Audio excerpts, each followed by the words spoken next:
Assalamualaikum warahmatullahi wabarakatuh.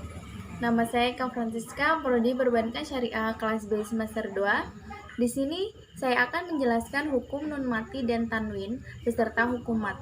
Video kali ini saya buat untuk memenuhi tugas mata kuliah Qiraatul Quran ujian akhir semester. Baiklah, langsung saja videonya.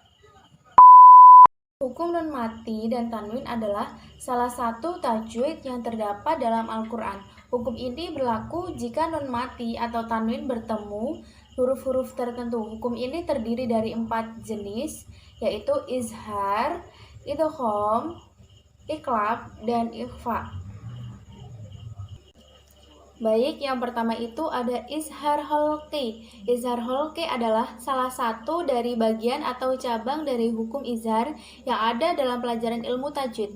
Bacaan izhar memiliki arti jelas atau terang. Disebut izhar holqi sebab pada makhraj dan huruf-hurufnya keluar dari dalam tenggorokan holq. Hukum izhar halqi ini terjadi apabila ada nun sukun atau tanwin bertemu dengan 6 huruf, yakni alif, ain, khoin, kha, kho, ha. Cara membaca izhar halqi yaitu jelas atau terang, tidak boleh dengung.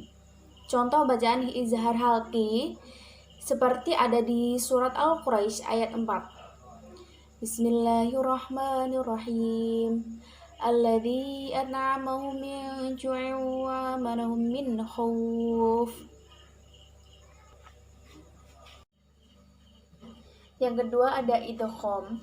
Idgham adalah berpadu atau mencampurkan dua huruf atau bisa juga disebut memasukkan bunyi satu huruf ke dalam bunyi huruf setelahnya.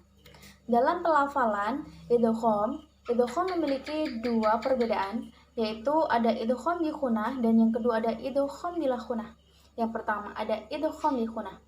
Idgham bi khunnah merupakan penggabungan memasukkan bunyi nun mati atau tanwin ke dalam bunyi huruf idgham bi khunnah yang kemudian disertai dengan dengungan selama satu alif, yaitu 2 harokat. Idgham bi khunnah ini ada 4 hurufnya. Yang pertama ada ya, kedua nun, yang ketiga mim, yang keempat waw. Contoh bacaannya.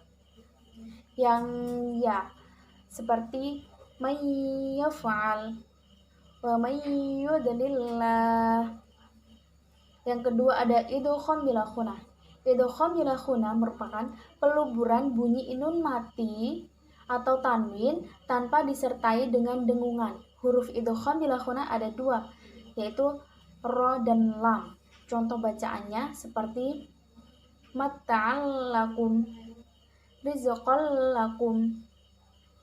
Menurut jenisnya, idgham memiliki 3 jenis, yaitu idgham mutajanisain, idgham mutamasilain, dan idgham mutakaribain.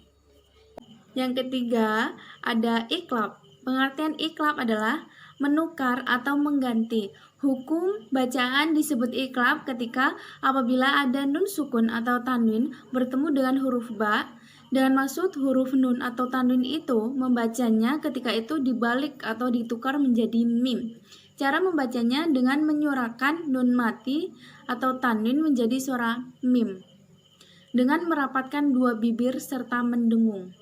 Contoh bacaan iqlab seperti hilum bihal balad, liyum badana, mim ba'di, mam bakhilu.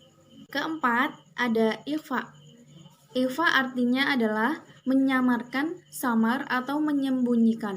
Pengertian ikhfa adalah apabila ada nun sukun atau tanwin bertemu salah satu huruf hijaiyah selain huruf-huruf idgham bi khunnah dan idgham bila khunnah, huruf-huruf halqi dan huruf-huruf iqlab.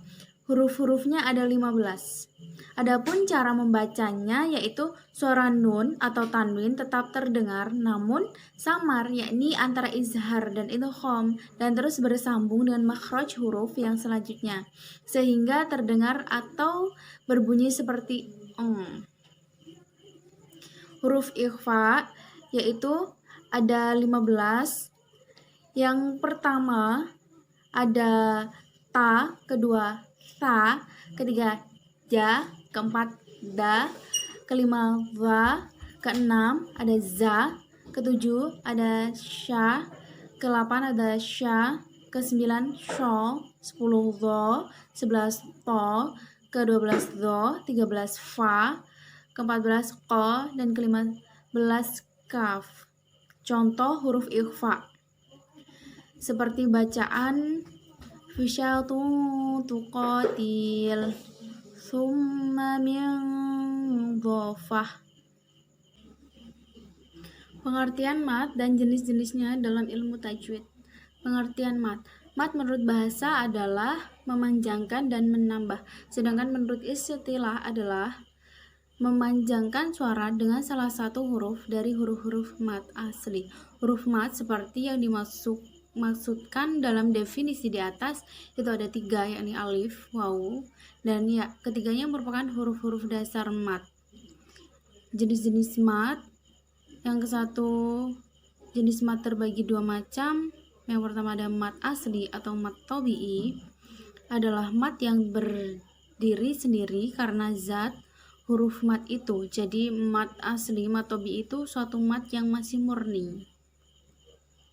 Mat asli atau mat tabi'i terjadi apabila huruf berharokat fathah bertemu dengan alif, huruf berharokat kasroh bertemu dengan ya mati, huruf berharokat dhammah bertemu dengan waw mati. Panjangnya mat asli atau mat tabi'i adalah 1 alif atau 2 harokat, baik di saat wasol maupun waqaf. Contohnya nuhiha.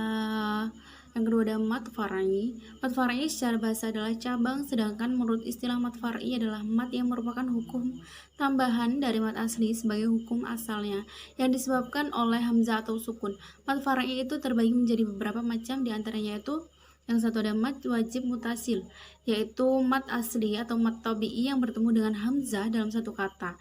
Cara membaca mat wajib mutasil adalah wajib dipanjangkan 5 harokat atau 2,5 alif. Contohnya ja'a, ji'a, su'a.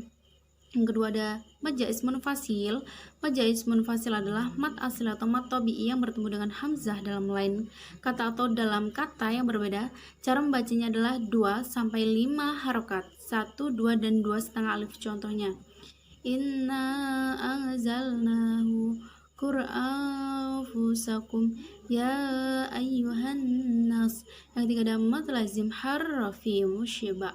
Mat ini terjadi hanya pada permulaan surat di dalam Al-Quran. Huruf-huruf yang termasuk mat lazim harfi musybah itu terkumpul dalam kalimat, yakni nun, qaf, shad, ain, sin, lam, kaf, dan mim. Cara membacanya adalah 6 harokat atau 3 alif. Contohnya alif lam mim yasin.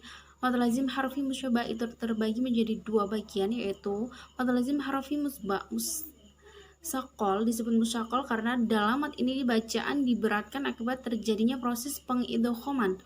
Cara membacanya adalah 6 harokat alif.